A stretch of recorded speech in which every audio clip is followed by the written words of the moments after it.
Greetings everyone, my name is Etterville, and welcome to my Let's Try of the demo of the work-in-progress Iron Saga, a 2D action platformer developed by Divine Gaming. I'll be going through the entirety of this demo as it's only one screen long. So let's take a look at everything before we move on. First, starting with controls. Movement currently is you use the arrow keys. Melee you can use the Z, Y, or W keyboard keys, or use the X key for ranged attacks. So, without further ado, let's begin. Here we're being woken up by a guardian. We play as the recently revived Knight Commander, whose king has been poisoned by our half-brother, due to being jealous of us getting in line for the next in line for the throne. And so he now rules as the new king of Tritanus and turned this relatively peaceful land and castle into a horrifying war-torn location. And so now we've been infused with light to restore peace to this land. So now we're the last hope of the lands of Tritanus, as it usually does go in this game. So here we play as the unnamed Knight Commander. So our objective is to go to this castle and stop our half-brother Sir Triton. As you saw before, arrow keys for movement. You can also double jump, although your max height is half as it would for your initial jump. Press Z for your sword swings and X for throwing your melee weapon. I don't know what that is. I think it's a spiked shield or a chakram. I'll call it a spiked shield. Here it's showing you that you can't actually get high enough without using this big crate as a stepping stone. Here we have chests scattered about which can contain coins. Here we have these spikes. In order to get across, we need to use our spike shield in order to hit that. Now if you were to hit the spikes, it's instant death and you're taken back to your last checkpoint. Here we have our first enemy in the game, Spearmen.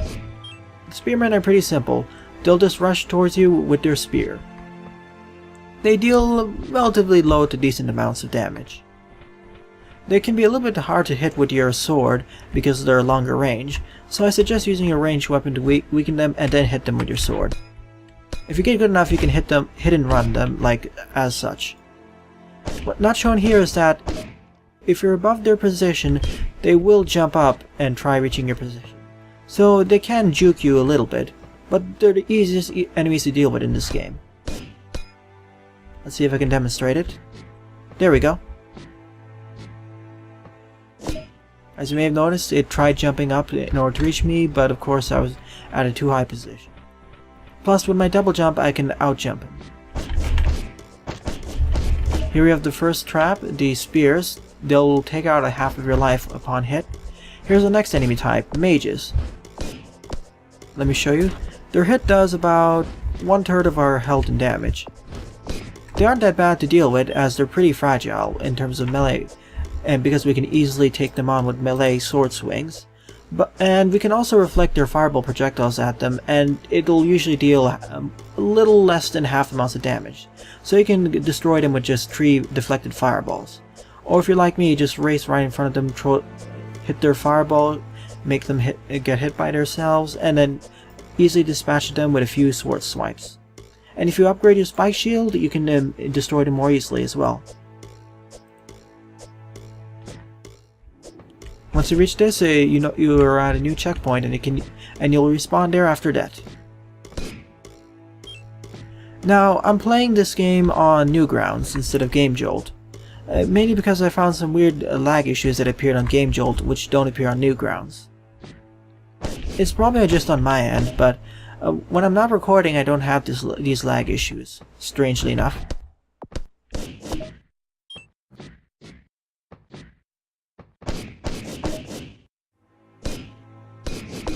And as mentioned in the game page of this on Newgrounds and on Game Jolt, this game has a Kickstarter running.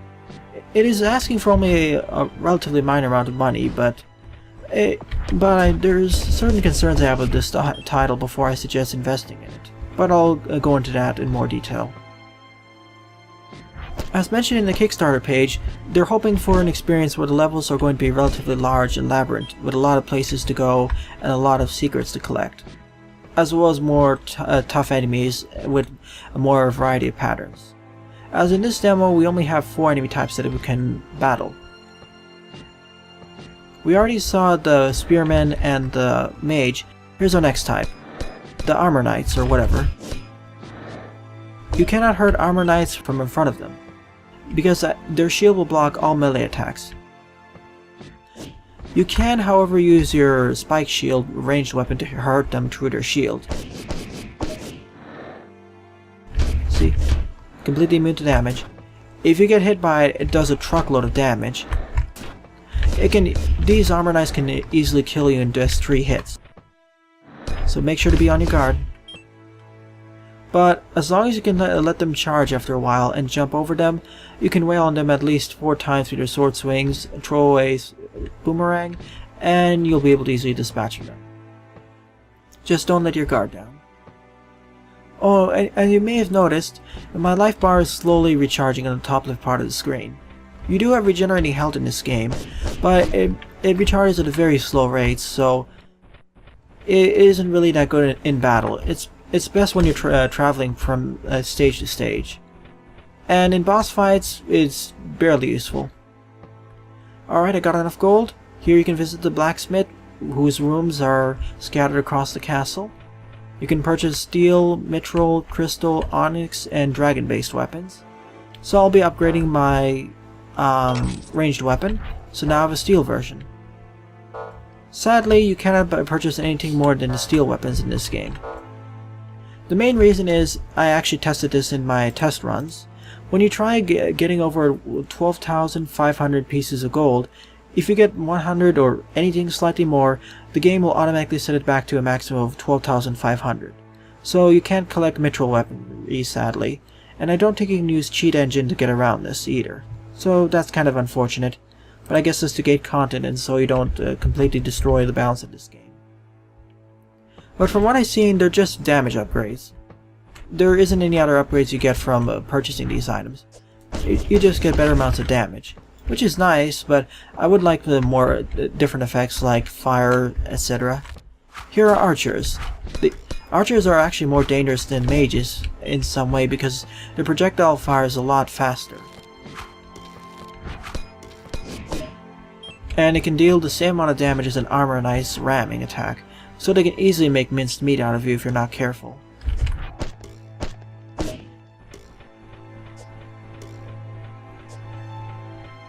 And this is a nice preview as to the designer's future plans for levels, as this level is quite large with some alternate paths, but I would have liked to see some more things, because the alternate paths always lead back to where they were after a few miles of walking. There isn't that much difference between taking the normal path and the other path, other than some extra goodies. For the final version of this game, I'm hoping to see a lot more interesting uses of the level mechanics, so that in addition to alternate pathways, you can have basically more illustration of where you can go per stage. Like here, we had an alternate pathway which we couldn't access from the bottom because my double jump wouldn't reach far enough, but we only get gold and it leads back to the old path. I would like to see something more where the pathways lead to more distinct areas of the castle, and they only merge up back to the boss fight. Or even perhaps diverging level paths. That would also be pretty nice.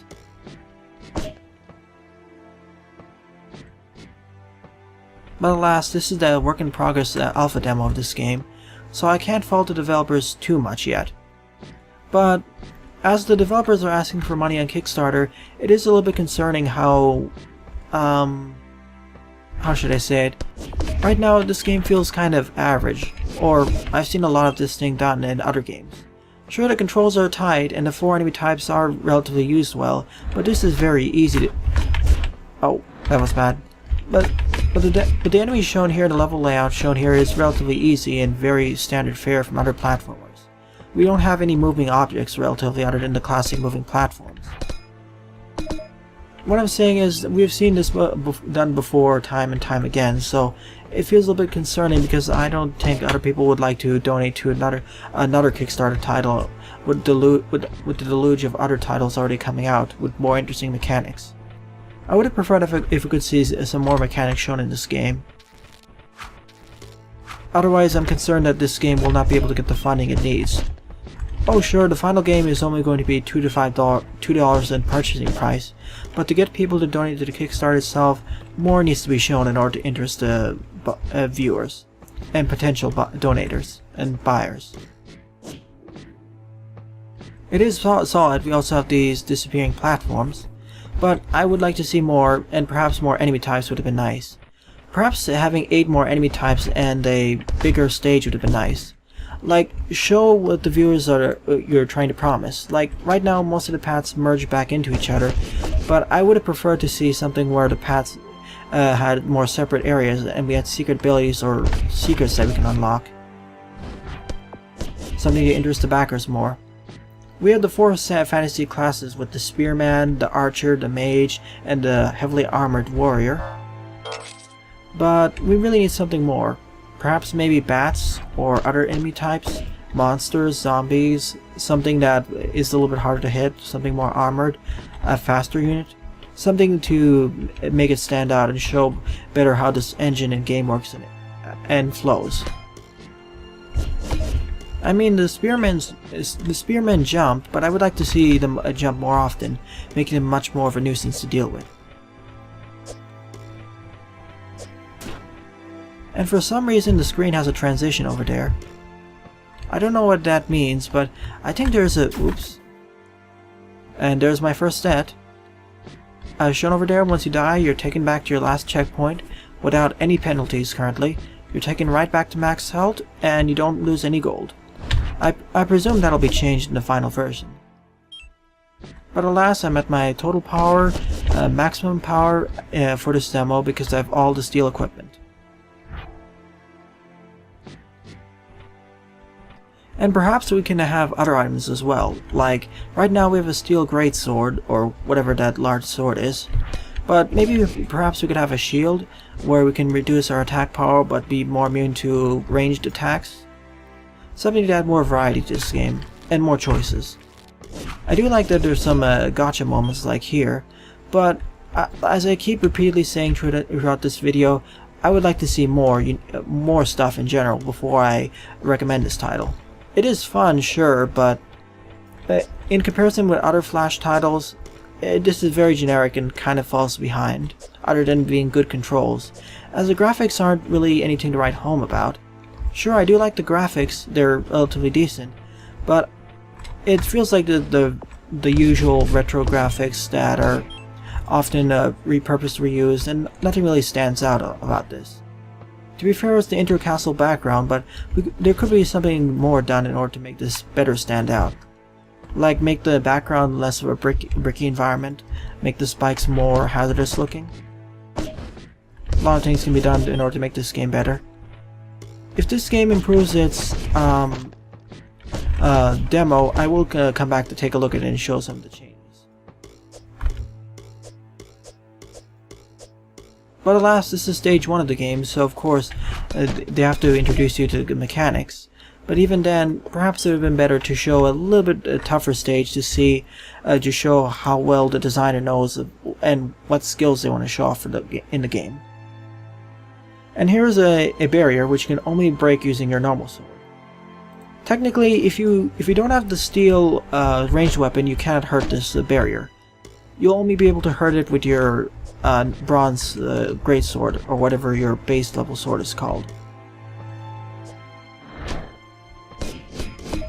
But with our steel greatsword, as you can see, I can just destroy those armor knights in 3 hits.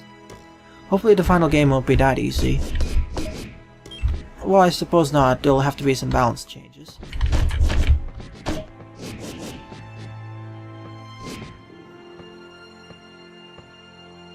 Alright, we have 2 choices. Let's take the lore out over here. Oh boy, that wasn't as planned.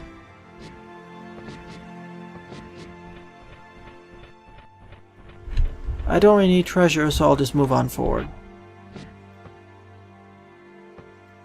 Here's one final stop to the blacksmith, and over here, soon enough. Oh, okay.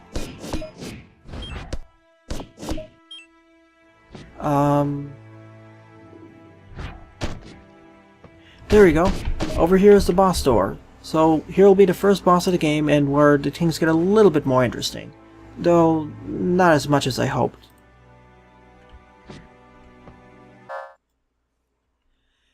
And so the Warlock greets us. He's asking why we're still alive, and here we have the first boss fight, the Warlock, who fights using another great sword and melee attacks. Oh. After dealing enough damage to him, or waiting a long enough period of time, he'll teleport to one side of the room and fire 12 bolts of this magic beam. If you haven't, well, magic orbs. If you haven't upgraded your sword or ranged weapon, I strongly suggest just fighting him from a range and just use your ranged weapon to hurt him. Otherwise, if you're right in front of him and using your basic bronze greatsword, he will outdamage and kill you pretty fast. But using my steel greatsword, I can pretty much outdamage him pretty fast, as you can see over here. But just like me, he can actually regenerate his health. In fact, he regenerates his health a little bit faster than I do, I think. Oh, never mind. The Warlock actually regenerates health faster, at the same rate as I do. So you need to take care of him pretty fast, otherwise he'll regenerate much of his health and you have to go through this fight again. But alas, he wasn't that bad to deal with, especially with my upgraded weaponry. If I didn't upgrade my weapons, this would have taken longer. Here's a foreboding message from Triton. So in the next part, or if there was a next part, we will be continuing on to the next castle and going to Triton's tougher foes. This was sort of like a mirror match for the game, mainly because he could jump and do slashes, but in addition to that, he could use a stronger version of our ranged weapon, although that was more like the mage. In essence, he was a combination of the mage type enemies we fought before and ourselves, although he couldn't double jump. Although, as I said before, I made it look a lot easier than it usually would be because of my upgraded weaponry. Well then, that was Iron Saga.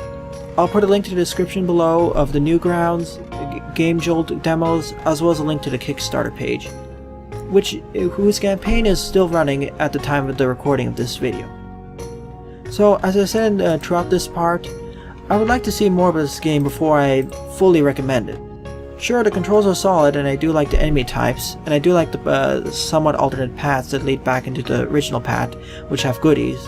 But I would like to see alternate paths which take a more radical approach to the stages, where it radically changes where you're going to and where you're heading, and perhaps maybe branching paths which lead to different levels entirely. But right now, bigger levels with more alternate paths, and more enemy types are what I'm looking for before I recommend it. Perhaps in a second demo, that's what I would say. The boss fight was pretty fun for a first one, but my main concern is the lack of enemy variety, and challenge variety, and well, even weapon variety as well, because the only weapons I saw here deal more and more points of damage. I would like something more like side grades, or even things like one-handed swords and shields, so we have more variety to get through these stages. And so that players have to make a choice before moving forward, where they'll take a disadvantage in one area and take an advantage in another area. But right now, as I keep saying, enemy variety and level length should be the main things to work on right now.